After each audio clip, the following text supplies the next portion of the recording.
muito boa tarde. É um prazer, uma honra estar aqui com vocês. De verdade, espero que seja uma tarde em que a gente possa glorificar o nome do Senhor, foi o que acabamos de cantar, né? Então, toda reflexão bíblica, toda reflexão teológica, ela deve culminar numa atitude de glorificação a Deus. Então, não adianta a gente estudar, aprender um monte, fica com a cabeça enorme e um coração pequeno. Então a gente precisa, de fato, colocar o coração diante do Senhor. Agradeço muito o Phil pelo convite, a amizade, né? Ele é um amigo que o Senhor me deu lá no seminário. Agradeço muito pelos irmãos me chamarem de Reverendo Fábio Quintanilha, mas os alunos no seminário sabem que eu prefiro que eles me chamem de Fábio. Passei por uma crise de identidade quando fui ordenado. Vamos começar assim, né? Quando eu fui ordenado há 18 anos atrás, a minha mãe perguntou para mim: meu filho, a partir de hoje, como é que eu te chamo? Eu disse: ué, ninguém me falou que ia mudar meu nome, né? Aí ela: não, mas eu tenho que te chamar de Reverendo Fábio. Eu falei assim: não, só Fábio tá bom, mãe. E aí eu falo para os seminaristas que há uma gradação de intimidade.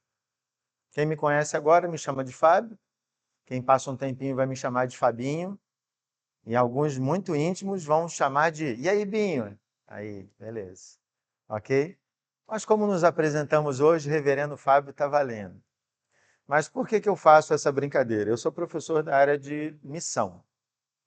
Então, na prática lá no seminário, a gente fala sobre evangelização e aproximação com as pessoas. Tudo o que nos afasta das pessoas, a gente tira. Ok? E às vezes o heavy nos afasta das pessoas. Há uma distância. As pessoas não se sentem, às vezes, nem dignas de apertar minha mão. Vocês sabiam disso? Ah, o senhor é um pastor, desculpa. É como se eu não fosse uma pessoa normal. E aí eu quero dar mais um argumento para você pensar sobre isso. Eu não estou aqui tirando o título de Rev, tá? Todo mundo deve chamar o Reverendo Joel de Reverendo Joel, por favor. Na formalidade isso existe, mas na aproximação com as pessoas a gente tira isso. Lembre que o nosso Salvador, o Filho de Deus, segunda pessoa da Trindade, o comandante dos exércitos celestiais, decidiu se apresentar a nós com o nome de Jesus. Você nunca se dirigiu a Jesus numa oração sequer dizendo Reverendo Jesus. E ele é digno de toda reverência. Ok? Então, só para você entender, não estou aqui dando abaixo assinado para tirar o título, pronome de tratamento. Está claro isso, né, irmãos? Está claro. É só uma questão de proximidade. Porque nós vamos falar sobre missão. E o desafio, eu acho que eu vou pegar minha cola aqui, porque ficar olhando para a tela atrás vai ser complicado. A identidade do cristão à luz da missão, e a gente vai precisar entender o que é identidade, o que é missão e como é que isso se encaixa com a gente. Então, para não ser um monólogo, eu sei que às vezes tem a tendência de se tornar um monólogo, né? Mas eu queria que você tivesse liberdade de não entendi, levanta a mão, faz uma pergunta. Ok? Temos esse acordo? Se você não quero atrapalhar, quero deixar o reverendo chegar até o final, você pode guardar sua pergunta para o final também, sem nenhuma crise. Mas a primeira questão é o que é a identidade. Eu não me apresentei porque eu ia falar agora nessa parte. Quem é o Fábio Quintanilha? Existem várias formas de eu me apresentar. E normalmente os pastores se apresentam, eu sou Reverendo Fábio Quintanilha. Eu não falo o sobrenome do meio, porque eu sou pastor. Felipe, sabe meu sobrenome do meio? Então, nem falo no seminário, irmãos, porque eu tenho uma história longa com esse sobrenome. O meu sobrenome remete a outro pastor, que é polêmico. E aí, para não parecer que nós somos parentes, eu me apresento só Fábio Quintanilha. Vocês ficaram curiosos para saber meu nome do meio, né? Qual é o meu sobrenome do meio? Fábio Macedo Quintanilha. Porque várias vezes eu me apresentei como Fábio Macedo, dizendo, o senhor é pai. Não, não, não, não sou parente, não. Entendeu? Então, como tem essa questão de parentesco, aí a gente deixa assim para não parecer. Normalmente um pastor se apresentaria, eu sou reverendo Fábio Macedo Quintanilha, pastor da igreja Tomás Coelho, cheguei lá em tanto tempo, tal. Só que quando eu me apresento assim, eu trago para minha identidade aquilo que eu faço. Mas é interessante que se você é um assistente administrativo, você não se apresenta, eu sou assistente administrativo na Petrobras, né, ou na Assim Saúde, você não fala isso. Então, o que a gente deveria realmente colocar na nossa apresentação sobre quem somos? Essa é uma questão muito importante. Eu posso fazer outra apresentação. Eu sou esposo da Rosinha. Rosinha é apelido, Rosilene é o nome dela. Rosinha porque desde pequena a mãe dela vestia ela de rosa. E aí na igreja a gente não faz bullying, aí a gente chamou ela de Rosinha desde pequenininho. Então, eu sou casado com a Rosinha, sou pai da Ana Júlia, com 15 anos, do Guilherme, com 13. Então, eu poderia também fazer essa apresentação. Poderia dizer que eu sou filho do seu Arione. Arione é o nome do meu pai, não é da minha mãe. Porque às vezes ligam lá para casa e dizem assim, eu queria falar com a senhora Arione. Eu disse, não, Arione é meu pai. É. Minha mãe é Célia. Então, poderia também dizer isso. Então, eu queria perguntar para você, como normalmente você se apresenta? Que informações são importantes dizer quando você se apresenta? Quando eu fiz faculdade de pedagogia, tinha 40 meninas na turma, eu, de homem, e alguns que diziam ser homens. E aí eu fazia questão de dizer: meu nome é Fábio e eu sou pastor. Quando eu me apresentava assim, eu estava fazendo o marco da minha fé por aquilo que seria discutido. Então, dependente do ambiente que você está, você vai pontuar a sua identidade. Ou eu me apresento, eu sou discípulo de Jesus.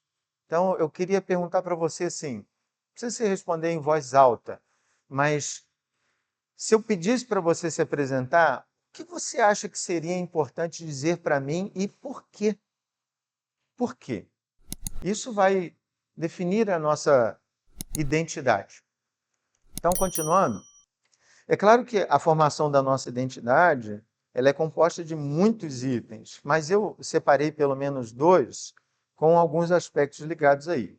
Primeiro, os fatores pessoais, aquilo que é seu, não tem, não tem relação com outras pessoas, aquilo que é o seu ser. Questões psicológicas, né? E aí a gente pensa nas emoções. Quando eu cheguei aqui, tem algum membro desta igreja que está aqui há mais de 18 anos? Ah, muito bem. O senhor conheceu o reverendo José Eugênio? Isso. Esta igreja me faz lembrar do meu amigo de turma. Eu falei para o Felipe, rapaz, quando eu cheguei ali no portão, fiquei balançado. Porque quando eu estive aqui, foi há 18 anos atrás, no velório do meu colega de turma. Ele foi ordenado e 6 meses depois ele veio a óbito por conta de um câncer no pâncreas, no fígado e várias complicações.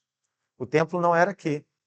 Eu falei para o Felipe, ué, o templo não era assim não. Aí ele falou, não, era lá embaixo. Eu falei, ah, tá. Eu falei, poxa, minha memória não lembrou de nada aqui.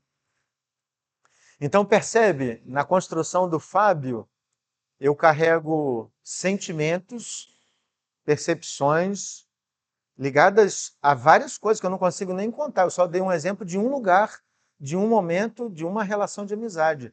Eu e o Eugênio éramos muito amigos. O Eugênio, na época, foi o primeiro colocado no provão do seminário em nível nacional.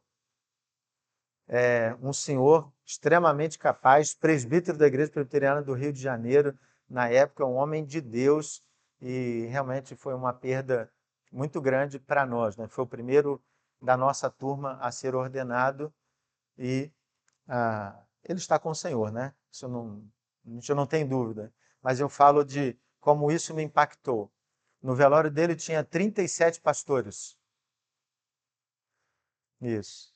E como o pastor fala demais, o reverendo Guilhermino deu uma ordem de que cada pastor só podia falar um versículo.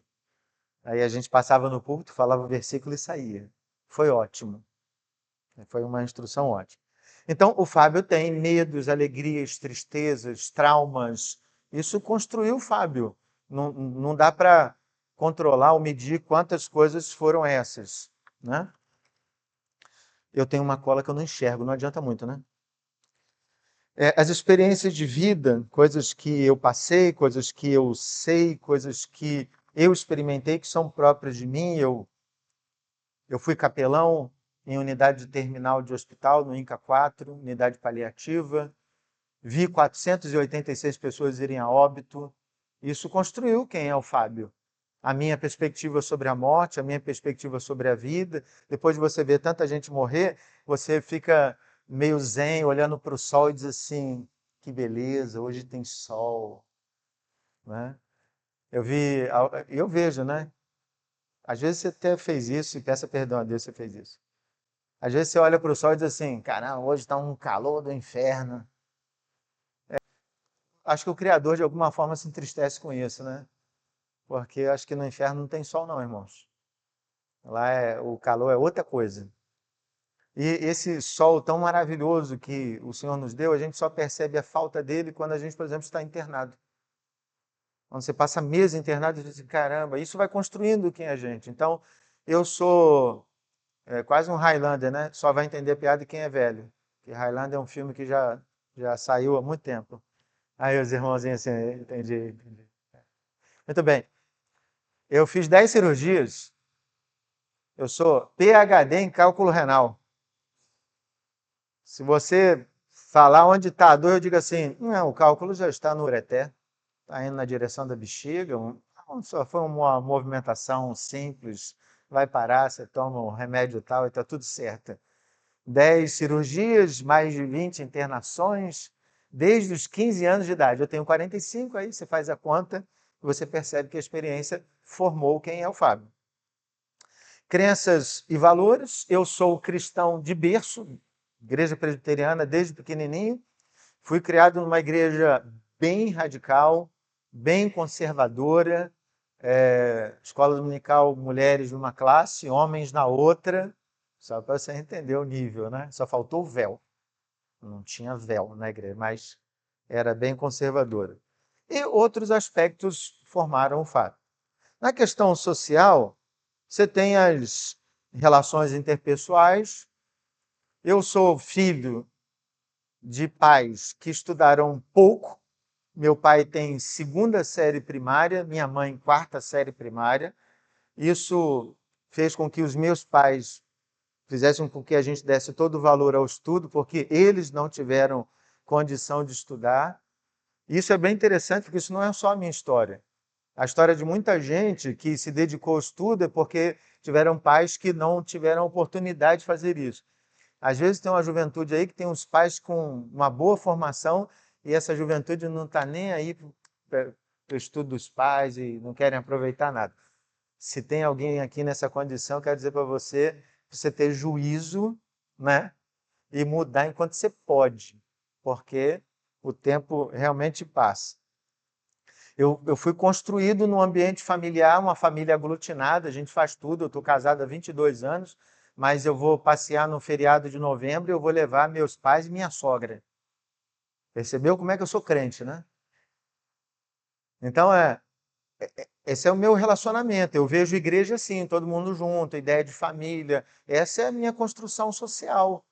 Mas pode ter aquela pessoa que foi abandonada pelo pai, pela mãe, e isso influenciou na construção da identidade dessa pessoa. A questão o contexto sociocultural. Eu sou favelado de nascença. Nasci no Complexo da Alemão, favela da Nova Brasília. Isso. Eu gosto de falar isso porque eu vou lá ainda, né? Eu tenho amigos e tenho parentes lá. tá mais complicado de chegar lá, né? Eu, por exemplo, não entro mais de carro. Fui levar meu filho, eu fui pregar na Igreja Presbiteriana Luz, se você não conhece, na Rua Nova Brasília. Fica em frente ao Café Capital, ali na Avenida Itaoca. Eu posso fazer um passeio com vocês lá, se vocês quiserem. De graça, sério. Só um parêntese, teve uns missionários que vieram há um tempo atrás, né, da Junta de Missões Nacionais, vieram fazer um treinamento aqui no Rio de Janeiro, e aí várias igrejas acolheram, a minha igreja acolheu 3 casais. E aí eles queriam fazer um passeio pelo Rio de Janeiro. E eu não levei eles no Cristo Redentor. Eu levei eles no teleférico do Alemão, quando funcionava. Eles ficaram maravilhados com a pobreza, porque eles achavam que todo mundo no Rio de Janeiro era rico. Isso é um pressuposto. O missionário diz assim, que vocês aqui no Rio de Janeiro não sabem a dificuldade que nós lá em Manaus lidamos. Eu falei assim, não, vou mostrar para o senhor. Pode deixar, fica tranquilo. Aí botei ele no teleférico, agora o teleférico não funciona mais, né? Quando o teleférico passou nas favelas e falou assim, vocês são mais pobres que nós. Sim, para o senhor ver, né? Então eu aprendi a lidar com a pobreza. Então, na formação do Fábio, eu não tenho nenhuma dificuldade em ir pregar igreja de comunidade, em evangelizar traficante em boca de fumo, não tenho nenhuma dificuldade, ok? Com o passar do tempo, você até começa a saber assim, e esse tiro foi de... Você começa a ficar até especialista de tanto que você lida com aquilo no dia a dia. Esse é o Fábio. Grupos sociais, a gente frequenta, né? Academia que eu estou falando, faculdade, pode ser academia de ginástica também. O Phil falou que aqui na igreja tem jiu-jiteiro, osse para os jiu-jiteiros. Tem algum jiu-jiteiro aqui? Osse, irmão. Poxa, o jiu-jiteiro não gosta de café teológico. Você vê que tem que fazer outra programação. Tem que fazer um rola teológico. Vai atrair mais. Bem, esses são apenas 2 exemplos de questões que moldam a nossa identidade. Mas ainda tem um fator, e esse não está ligado a nós, tá? Mas muito ao mundo, e aí vocês vão avaliar, vocês vão cortar isso na edição e como é que vai fazer, porque a gente precisa de verdade. Todos que estão aqui são da igreja? São de igreja? São crentes? Então, eu botei 2 fotos aí. Primeiro é um cara que não está vestido de cachorro. É um cara que declara ser um cachorro. Eu não sou uma pessoa. Eu me descobri como um cachorro. Irmãos, eu já senti vontade de rir, de chorar, mas eu não consigo entender como é que uma pessoa... Eu já vi também uma mulher que se declarou ser uma onça pintada, vivia como uma onça. E eu fico assim, cara, que loucura. Que loucura. Que água que eles estão bebendo, né? Mas a gente está vivendo num mundo em que, além da gente ter fatores que vão moldar a nossa identidade, tem uma questão que está sendo dita, é que você escolhe quem você quer ser. E aí você pode ser qualquer coisa. Pode ser que um membro da igreja diga assim, eu quero ser parede. E fica assim. Alguns são banco, né? Alguns já são. Estão vivendo como tal. Mas pode ser que as pessoas escolham isso. E do outro lado, tem aquela pessoa que nasce homem e diz, não, eu sou mulher. Nasce mulher, eu sou homem. Aí passa um tempo, pode voltar. E tem aqueles que são uma coisa hoje e outra amanhã, são os fluidos. Eu estava vendo um programa e não sei por que razão a pessoa perguntou qual era o gênero da pessoa e ela disse assim, eu sou o gênero fluido. Eu sou muito ignorante nessas coisas, irmãos, eu sei pouca coisa, né? E aí eu falei assim, uai, o que é fluido? E aí a pessoa que perguntou também não sabia. E ela falou assim, me explica um pouquinho sobre isso. Eu disse, não, é porque hoje eu sou assim, mas se amanhã eu quiser ser de outro tipo, eu sou. É fácil? Ué. Aí se apertou, eu fujo, eu vou para outro lugar, eu nunca me comprometo com nada. Porque se eu estou num lugar e eu não preciso preservar essa identidade, ficou fácil para mim, entende? É muito conveniente. Essa é uma questão da identidade do nosso tempo. Mas e nós, crentes em Cristo Jesus? Então, tem 2 perspectivas que a gente precisa entender. Primeira, é do velho homem.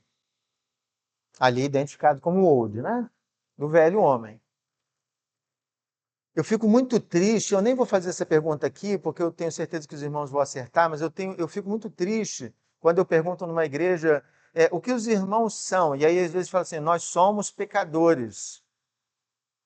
Para o que você está fazendo, olha para mim um segundo. Meu irmão, você era pecador. Aí você diz, como assim, pastor? Eu ainda peco. Não. Mas quando você olha para a perspectiva do novo, você vai ver lá, lê comigo. E se assim alguém está em Cristo, é nova criatura, as coisas antigas já passaram, eis que se fizeram novas. Então, se eu sou discípulo do Senhor Jesus, eu não digo mais que sou pecador como identidade. Eu peco, não tenho dúvida disso. Só que eu não me apresento mais como pecador. Eu agora sou santo. Amém, irmãos? Você é santo? Qual é o problema da nossa leitura do santo? É que a gente ouve o santo como alguém que não tem pecado. Mas é isso que a Bíblia diz? Não. Ser santo é alguém que foi separado por Deus. Então, na minha identidade agora em Cristo Jesus, eu fui separado. Eu não posso mais me apresentar como eu sou pecador. Porque se eu me apresento, eu uso a mesma argumentação do gênero fluido. Eu sou conveniente com os meus pecados. Eu peco, então se alguém vier me cobrar sobre o meu pecado, o que eu vou dizer? Não, pastor, todos nós somos pecadores, né? Todo mundo peca, não é? Lembra que Jesus falou? Aquele que não tem pecado, que atire a primeira pedra. Ninguém atirou a pedra porque todo mundo é pecador. Ficou fácil, ficou conveniente. Mas eu preciso entender que se agora a minha identidade está firmada em Cristo Jesus, é difícil para chuchu, mas eu sou santo. É assim que a palavra estabelece. Aos maridos aqui. A Bíblia diz que a gente deve parecer com Jesus Cristo, assim como Jesus amou a igreja, o marido ame a sua esposa. Caramba, não foi comparado ao amor do Fio, do reverendo Joel, foi comparado ao amor de Jesus pela igreja. Todas as vezes que eu leio esse texto, eu sinto vergonha das vezes que eu tive dificuldade de perdoar a minha esposa. Por quê? Porque ao me comparar com Jesus Cristo, a Bíblia diz que eu deveria ter a mesma facilidade que Jesus teve para perdoar a igreja. A igreja foi fiel ao Senhor Jesus durante a história? Quantos amantes a igreja teve? Vários é pouco. Milhares, dezenas de milhares. E Jesus continua fiel, apaixonado pela igreja, morreu por ela, não voltaria atrás, diferente de nós. Então a gente precisa escolher, a nossa identidade está firmada em quem? Só nos fatores pessoais, só nos fatores sociais, só naquilo que o mundo diz, ou a nossa identidade está firmada em Cristo? Porque se a nossa identidade está firmada em Cristo, aí a gente consegue começar a entender a missão. Mas a gente não consegue falar de missão se eu estou com a ideia de, eu sou assim, sou assado, minha mãe fez isso comigo, eu fui abandonado, fui deixado na porta da igreja, foi o pastor que me acolheu. Né? Samuel não poderia ter crescido com crise de identidade, irmãos? Samuel da Bíblia. A mãe desejou tanto um filho, pediu a Deus, e aí quando o moleque nasce, ela dá para o sacerdote tomar conta. Esse moleque cresce, vê a mãe de ano em ano. A mãe leva uma roupinha para ele, está aqui meu filho, presente de aniversário. Mãe, mas eu queria morar com a senhora. Não, não pode, eu prometi para o Senhor que eu ia te entregar. Mas a gente vê um Samuel com crise de identidade? A gente vê um Samuel com problemas psicológicos dizendo, eu fui abandonado. Minha mãe não me ama. Não, a gente vê um homem firme, temente a Deus. Eu ouso perguntar para você, nas páginas da Bíblia, eu não estou dizendo que Samuel não foi pecador, mas eu assumo esse desafio de perguntar para você qual é o pecado que você consegue sinalizar da vida de Samuel. Porque o que a gente vê é consagração, santidade temor, uma vida de obediência plena. Então está claro para vários personagens da Bíblia sobre a identidade deles e deve precisar estar claro para nós. Então a gente passa para o texto sagrado que a nossa identidade é formada por Cristo Jesus, mas a partir daquilo que a palavra diz, né? E o que a palavra diz? Vão aparecer aqui alguns textos, eu queria que você lesse, ok? Vamos lá. Vós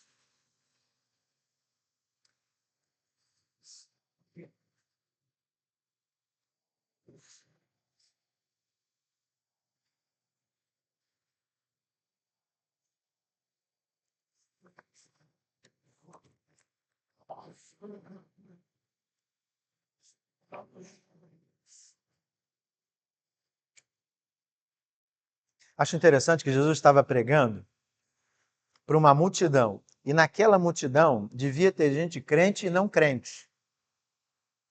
E aí eu quero lembrar o que alguns pastores mais antigos faziam. Eles chegavam ao púlpito para dar a saudação de um culto e diziam assim: boa noite, caros irmãos em Cristo, visitantes e amigos. 3 públicos dentro da igreja: os crentes, os não crentes e o pessoal da facção criminosa dos amigos, né? Que estão visitando, mas não se decidiram ainda. Jesus não faz isso. Mesmo falando para um público muito diverso, ele olha para todo mundo e diz assim: vocês são o sal da terra. Mas alguém poderia dizer assim: Jesus, tem visitante entre nós. Ah, eles não aceitaram a palavra ainda não. Só que Jesus está construindo uma identidade. E a gente não constrói identidade sobre a dúvida. A gente constrói identidade sobre afirmações, sobre verdade, sobre certezas. E aí eu quero perguntar para você: você é ou não é sal da terra e luz do mundo? Você é? Olha o volume da sua certeza. É assustador. O que você deveria dizer? Claro, sou sim. Mas a gente olha não pela afirmação de Jesus, a gente olha para a nossa vida. E todas as vezes que eu olho para a minha vida, pelo que eu estou fazendo, e não para o que Jesus disse, eu estou construindo a minha identidade não a partir da fala de Jesus, mas a partir da minha prática. Qual é o problema? É que nós falhamos. Então eu não posso construir minha identidade a partir da minha prática. Eu vou construir acima daquilo que Jesus falou, em cima. Então Jesus falou que eu sou. Então eu olho no espelho e digo assim: eu sou o sal da terra e luz do mundo. Posso até não estar vivendo como tal, mas Jesus falou que eu sou, então eu vou lutar por isso, vou corrigir isso, vou aprender mais sobre isso, vou lutar, vou me envolver, vou engajar. Mas se você olha só para a sua prática, você diz assim: Senhor, me perdoe, eu não sou, não sou, não sou, não sou, e está tudo certo. E você fica do jeito que você está. Tão grave. Quem disse isso foi Jesus. Você é. Outro texto. Leia lá. Vós sois.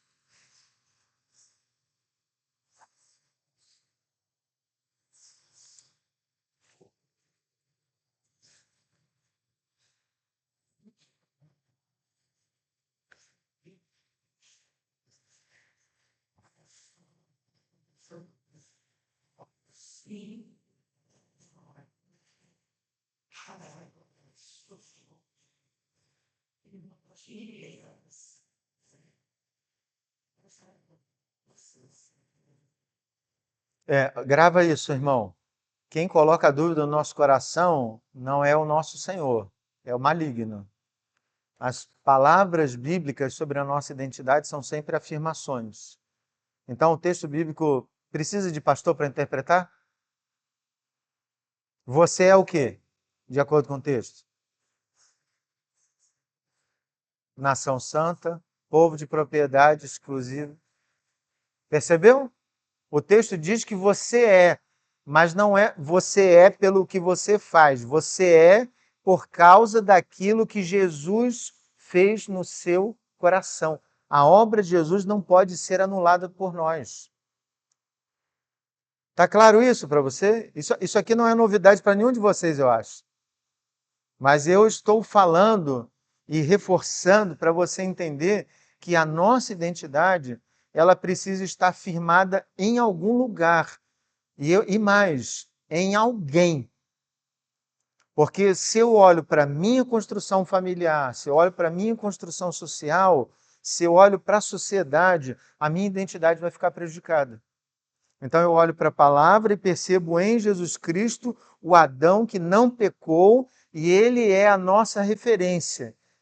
Tudo. Se eu quero ser um bom marido, eu olho para Jesus. Se eu quero ser um bom filho, eu olho para Jesus. Se eu quero ser um bom pai, eu vou olhar também para Jesus. Se eu quero ser um bom discípulo, eu olho para Jesus. Se eu quero ser um bom pastor, eu olho para Jesus. Se eu quero ser um bom funcionário, eu olho para Jesus. Se eu quero ser um bom jiu-jiteiro, eu olho para Jesus, irmãos. Eu conto para os alunos lá, vou fazer uma pausa aqui, eu conto para os alunos do seminário. Jiu-jitsu acontece muita lesão, né? Torção para cá, para lá, cotovelo. Meu cotovelo, dia 19 de maio, saiu do lugar durante um treino. Fiquei com o braço solto. Mas muitas lesões aconteceram durante o treino. Quando alguém se machuca, o que a gente deveria fazer? Ir na direção dela, o que Jesus faria. Eu conto para eles, eu vou todas as vezes. Alguém torceu o joelho, eu posso orar por você? Mas isso eu estou num tatame, irmãos, vestido de kimono. Mas eu não posso esquecer que quando eu estou no tatame ou fora do tatame, eu sou Jesus para aquelas pessoas. Eu sou a presença de Jesus para a vida daquelas pessoas. Muitos deles nunca vão ler a Bíblia, mas eles precisam conhecer Jesus por meio da vida de alguém. Depois eles vão conhecer a palavra, vão conhecer outras coisas, mas a primeira coisa que eles vão conhecer é o nosso testemunho. Mas, depois de reforçar quem nós somos, Jesus ainda disse que a gente tinha uma missão e a gente não pode esquecer disso, isso está ligado à nossa identidade. Vamos lá? Mas recebereis.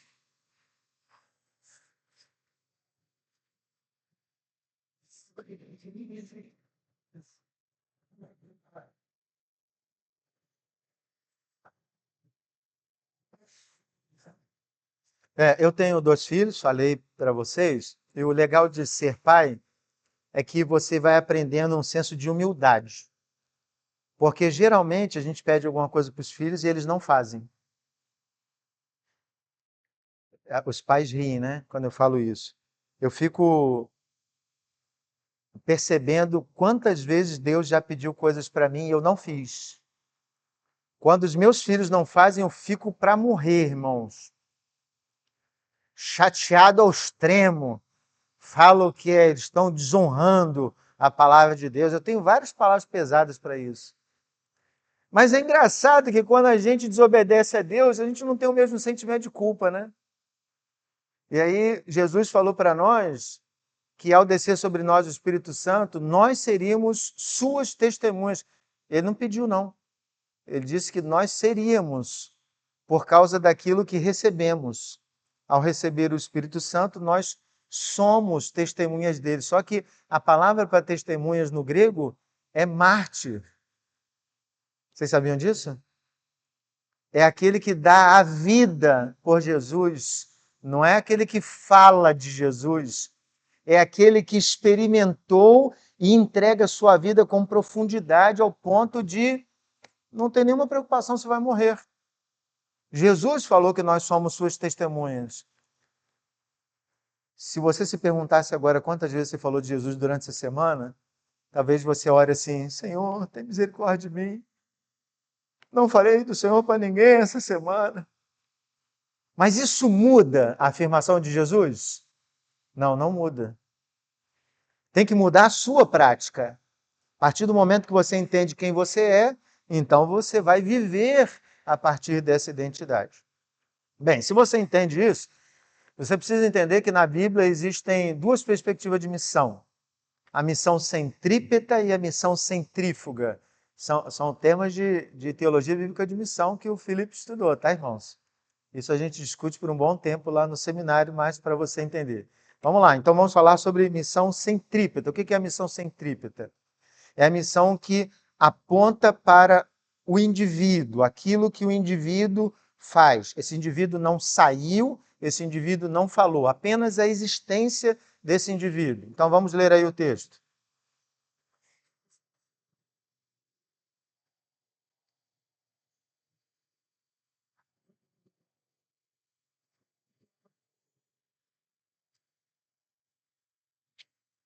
Se Jesus falou que nós somos a luz do mundo, ele complementou isso dizendo que ninguém pega uma candeia e coloca aqui debaixo.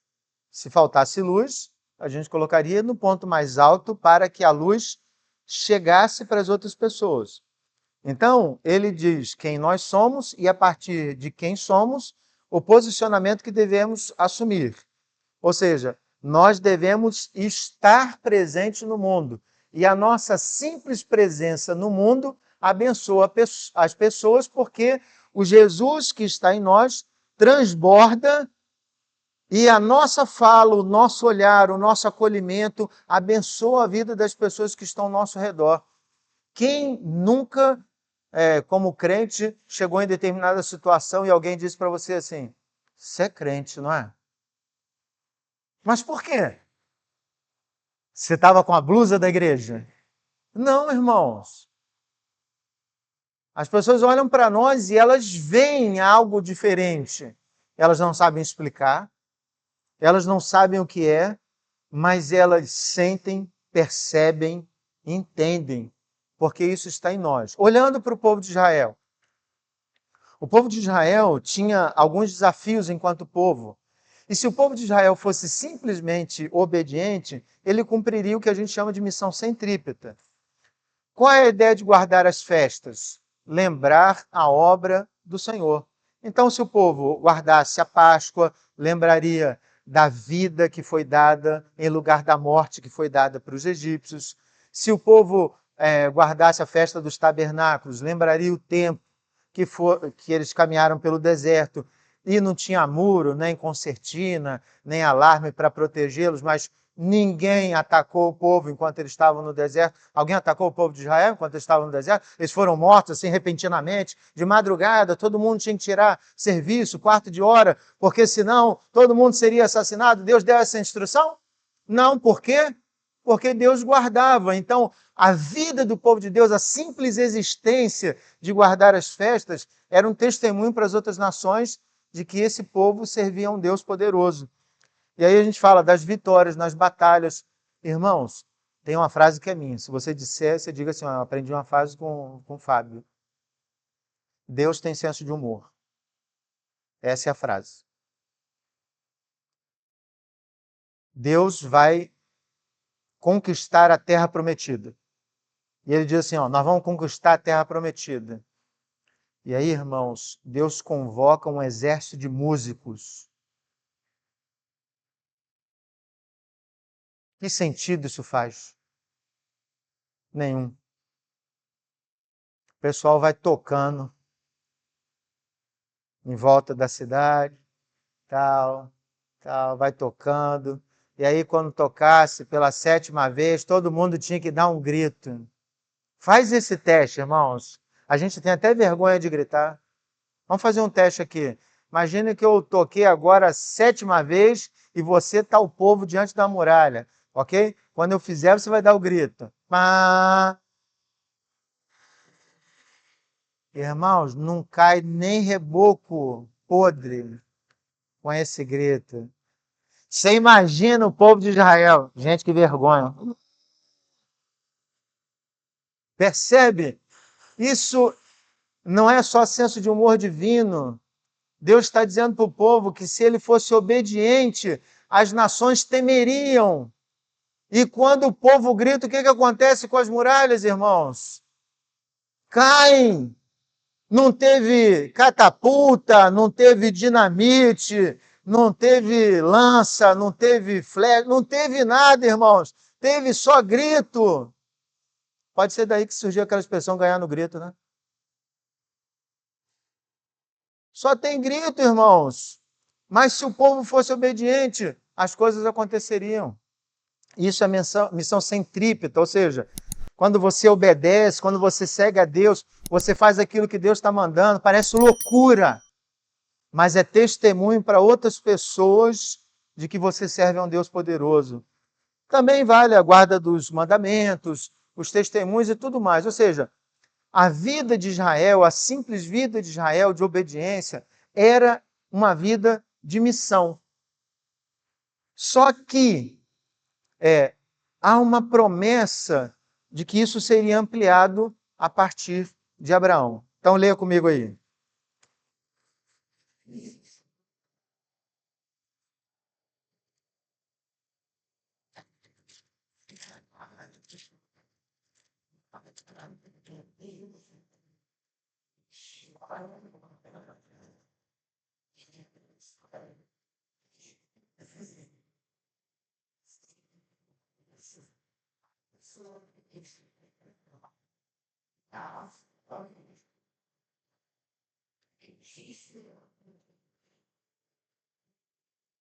O chamado de Abraão é para que a bênção fosse ele mesmo.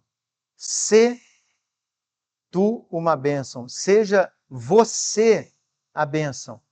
Então, não podemos ignorar que o testemunho ainda é exemplo de missão. Então, vamos trazer isso para a nossa realidade. Seu casamento fala para o casamento dos seus amigos não crentes. A forma que você trata sua esposa, seus filhos. Só que o problema é que os crentes têm vivido como mundanos, né? Então, a forma como eles pensam casamento, como eles pensam criação de filhos, às vezes nem é diferente do que a sociedade pensa, mas deveria ser. A forma como a gente conversa, o nosso linguajar. Eu não estou aqui, irmãos, com um discurso moralista dizendo, cuidado com o palavrão. Não é. É mais do que isso. A forma como você fala, se você tem a preocupação de glorificar a Deus, de verdade a gente não deveria falar algumas coisas. Nós cantamos, e eu agradeci muito a Deus enquanto a gente estava cantando, porque a música falou isso umas 17 vezes. Glorificar, glorificar, glorificar, glorificar, glorificar, glorificar. E parece que a gente ouve, ouve, ouve, não entende, não pratica isso. Se eu existo para glorificar a Deus, por que eu não respondo à minha mãe se ela falar qualquer coisa, mesmo que seja uma coisa muito grosseira? Porque eu não quero deixar de glorificar a Deus. Se alguém fala alguma coisa que me fere frontalmente, por que eu não respondo à altura? É porque eu sou só pacífico ou eu sou educado? Não, é porque eu não quero deixar de glorificar a Deus. Então as palavras são contadas, são medidas, porque existe algo na minha identidade que me direciona. Eu quero ser uma bênção para todas as pessoas na terra. Essa foi a ideia de Deus para Abraão e assim para todos nós. Só que ser escolhido por Deus para ser povo tem seu preço. E o preço está lá em Amós.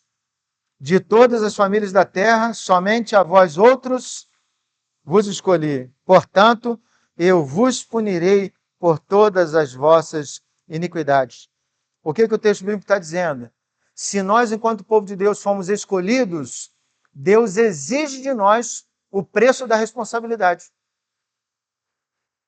Então, não acha que estar sentado no banco é só um privilégio, não. É uma baita de uma responsabilidade, meu irmão. E a gente precisa ter consciência disso.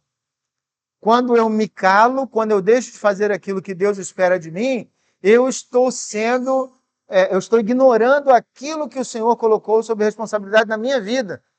Então eu falo aquilo que Deus quer que eu fale, porque é isso que Ele espera de mim. Então grava isso. Nós não podemos ter vida diferente da que Deus projetou para nós. Isso é missão centrípeta. Só para você entender, então. Não encontramos no Antigo Testamento o envio de Israel a outras nações, mas apenas a promessa de que isso aconteceria. É apenas no Novo Testamento que essa realidade é ordenada por Jesus. Vou antecipar para você uma pergunta que os seminaristas fazem no seminário. E Jonas, professor? O livro de Jonas, irmãos, não foi escrito para os ninivitas. Ele foi escrito por Jonas. O problema daquele livro não é os ninivitas. Eles se convertem. O problema do livro inteiro é o profeta. Quando ouve, foge. Quando alguém identifica por causa da tempestade, ele tem medo de tirar a própria vida. Afinal, se suicidar é um pecado. Então ele diz, me lancem. Vai acabar agora. Aí ele é engolido. Até eu no ventre do peixe faria uma oração que ele fez. Senhor, no meio desse vômito que está, eu quero pedir que o Senhor me ajude. Eu quero sair daqui. E aí ele fica lá um tempinho ainda, né? Não é automático. O peixe leva ele até Nínive. Tem uma viagem toda para acontecer. Deus, com seu senso de humor, coloca ele lá na praia de Nínive vomitado. E aí você imagina como é que o profeta saiu, né? A cidade demorava 3 dias para ser percorrida, ele faz em 1. Meu irmão, o Jonas era parente do Usain Bolt, porque ele passou correndo, você não tem dúvida disso, né? Ou ele deixou de ir em vários lugares. E a mensagem dele não é a mensagem do evangelho, de salvação. É mensagem de, vocês vão morrer, ô cambada. Passei aqui só para dizer isso. E a expectativa dele é que todo mundo morra, porque quando ele acaba de pregar, ele vai para o alto do monte esperar o quê? Não é o circo pegar fogo, é a cidade pegar fogo, né? Pega a pipoca e fica, é agora. Mas isso não acontece.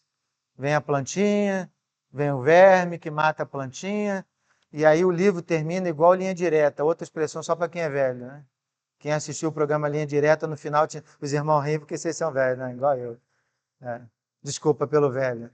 Sim, um pouco mais experiente.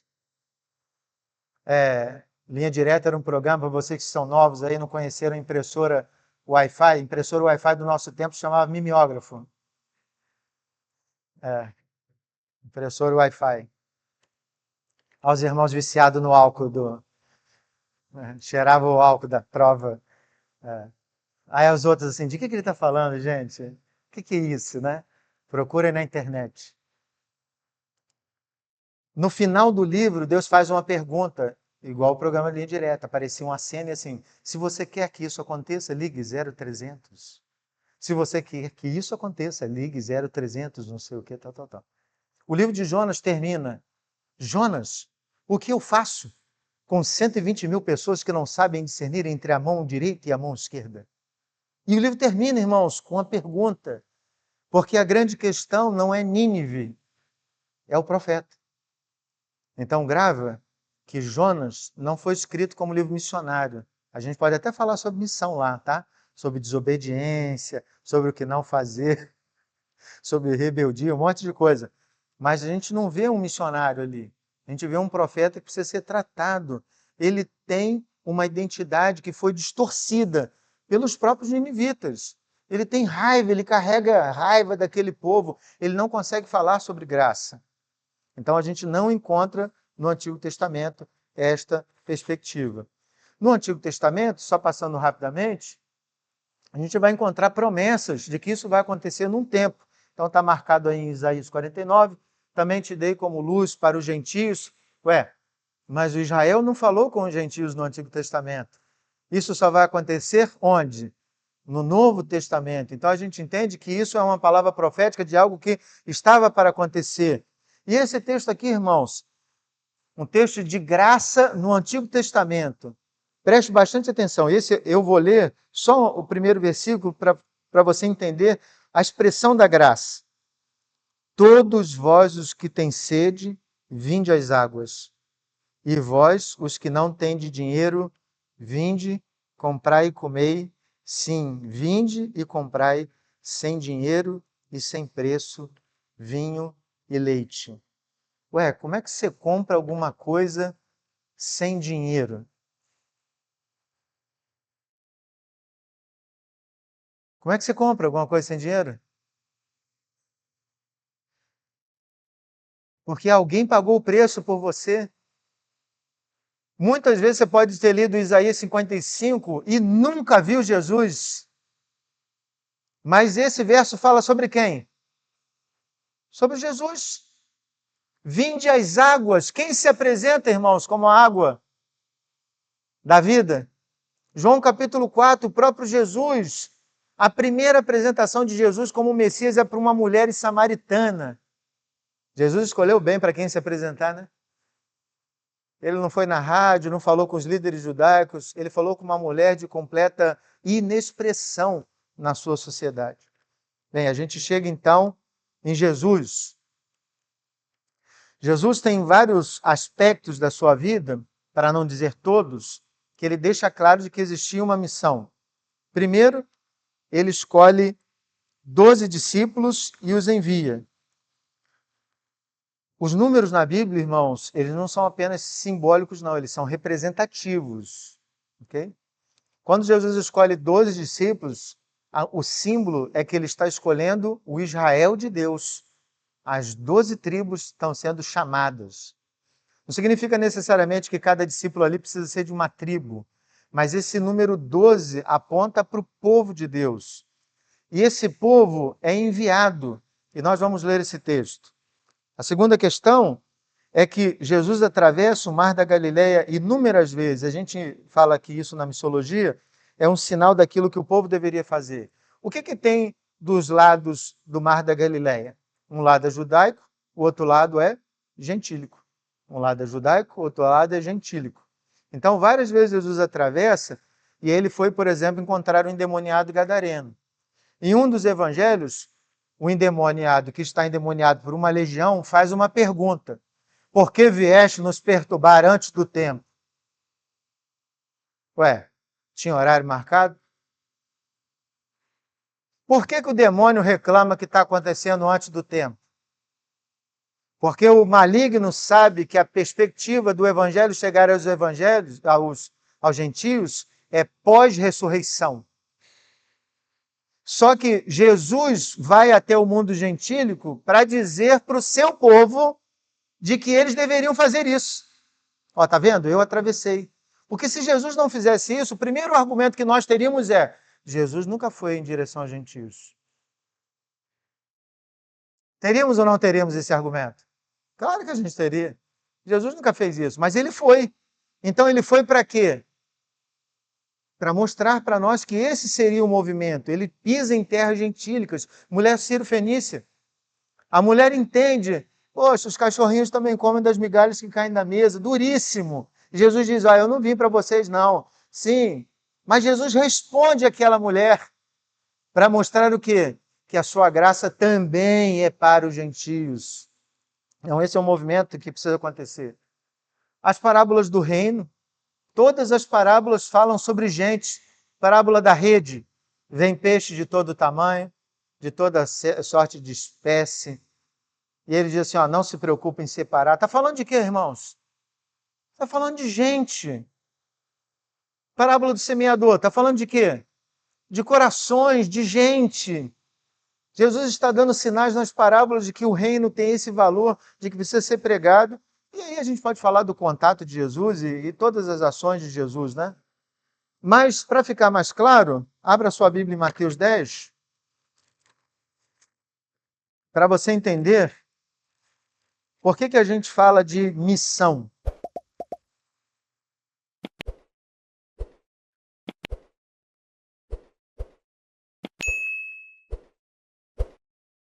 O texto é de 1 a 15, então no início do capítulo ele fala os nomes, né? Dos versículos de 1 a 4 ele fala os nomes dos discípulos, mas eu quero dar o foco no versículo 5, a parte A,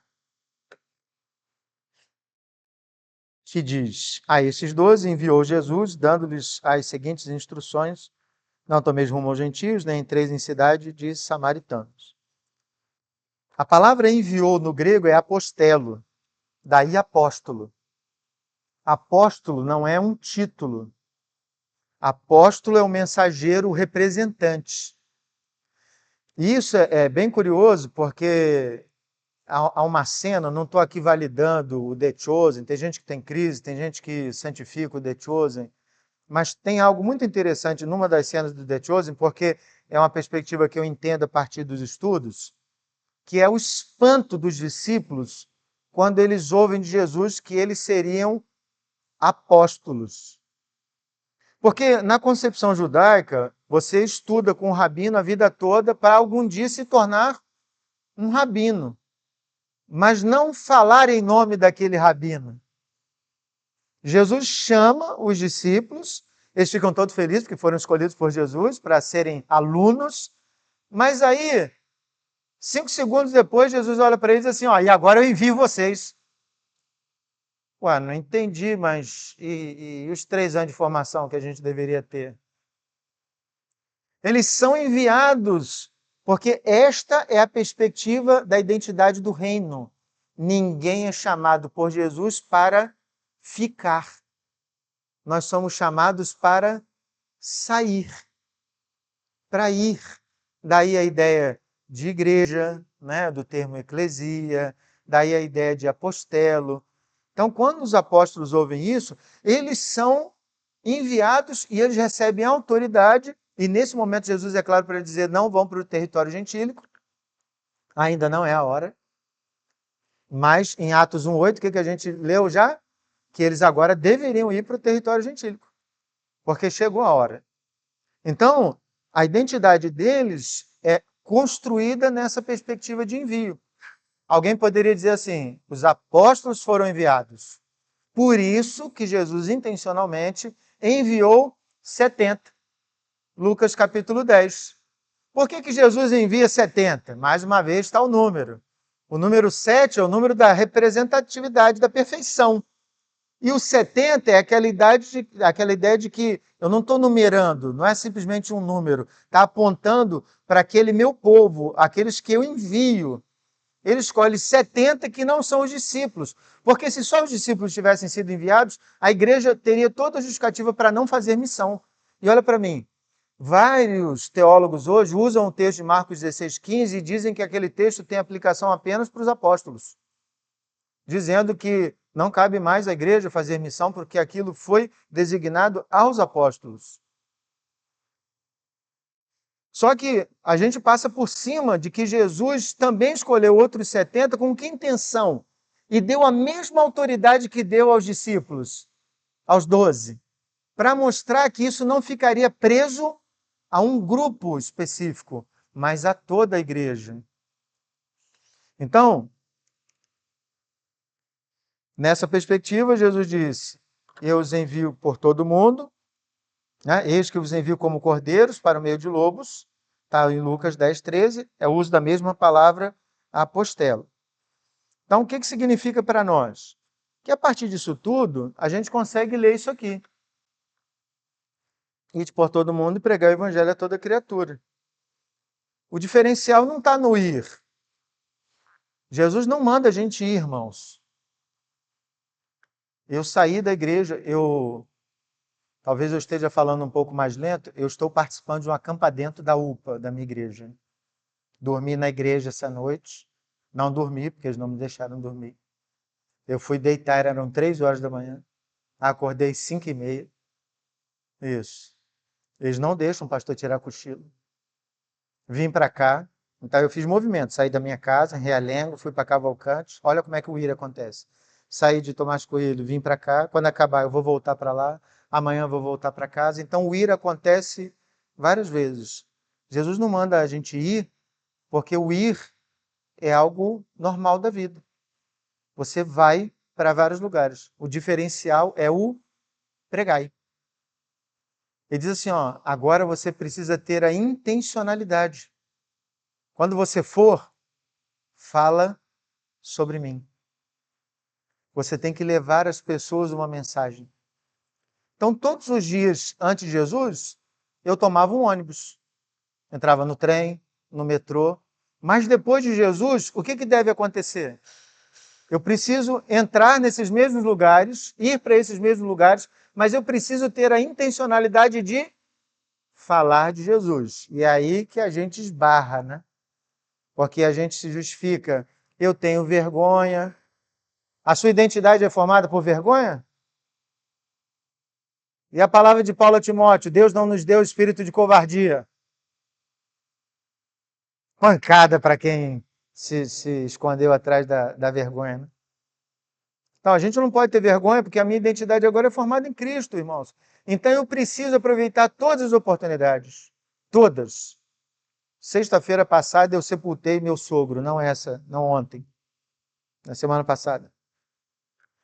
Caminhando para enterrar, fui do lado do caixão, e aí o coveiro estava empurrando, eu perguntei para ele, qual é o seu nome?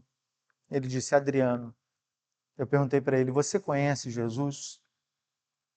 Ele disse, conheço sim, sou afastado da igreja, fui diácono, mas me decepcionei, me afastei, o pastor me machucou. Eu falei, cara, pastores fazem essas coisas. Não disse para ele que eu era pastor, né? Falei, pastores fazem essas coisas. Mas eu quero dizer para você que Jesus nunca te decepcionou. As pessoas te decepcionaram. Jesus nunca te decepcionou. E ele, para piorar, ontem a minha mulher me traiu. Eu falei, rapaz, a vida dele tá ruim. Tá complicado. E até colocar o corpo do meu sogro na sepultura, eu fui falando de Jesus. Eu vou encontrar o Adriano na igreja presbiteriana do bairro Imperial? Provavelmente não. Eu vou encontrar o Adriano na padaria? Não, mas eu encontrei o Adriano onde? No cemitério, onde ele trabalha. Então é onde que eu tenho que falar.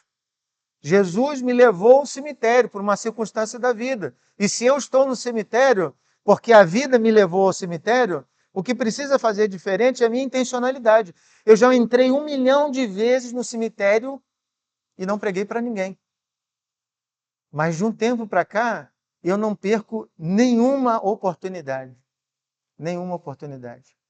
Porque a minha identidade, firmada em Cristo, me faz entender que eu tenho uma missão a ser cumprida. O meu Jesus espera que eu seja testemunha aonde eu for. E se isso não for muito forte para você, a gente precisa entender, como resumo, que a nossa identidade está redimida, que você sabe e prega o evangelho aos outros, que você precisa ser intencional, isso não cai pronto, é exercício mesmo, você tem que praticar. Vou te falar da minha falha. Eu contei uma coisa que eu acertei, vou falar uma coisa que está me corroendo por dentro, aí talvez isso saia do meu coração. Quinta-feira passada, bairro de Cavalcante, onde tem a igreja Tomás Coelho, não é um bairro tranquilo. Não é. Fica próximo ao Morro da Primavera, que faz conexão com a Serrinha, que é a mesma facção, mas que está pertinho de uma facção contrária, que é o Juramento. E aí, quando eu cheguei na igreja quinta-feira, tinham 200 policiais na rua. Eu falei assim, tem algo estranho, né? É só deduzir que tinha algo estranho. Mas não teve um tiro. E quando não tem tiro, a gente sabe que aconteceu alguma coisa.